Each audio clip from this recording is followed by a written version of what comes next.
खुलुमबाय मोनसे फोसावनाय चिरां जिल्ला बड' सिने आर्टिस्ट एसोसिएशननि बानजायनायाव 20 डिसेम्बर खालि काजलगावआव 21 डिसेम्बर खालि बेंटलाव 22 डिसेम्बर खालि सान्तिपुराव 23 डिसेम्बर खालि बिजनीआव मोसानाय बादायलायनायखौ खुंफुंनो थाखाय आखायाव लानाय जाबाय।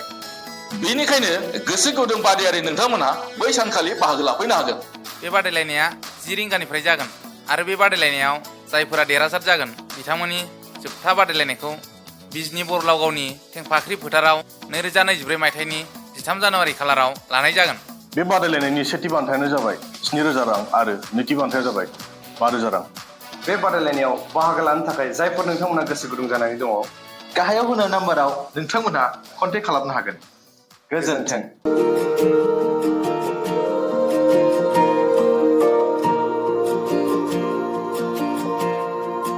गोमोरहां नोंनि बे सावगारिया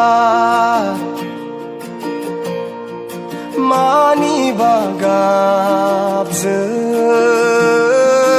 जाखांफिनबाय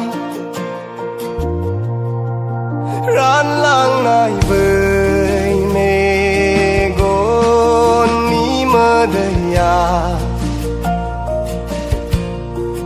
गोसोखांनानै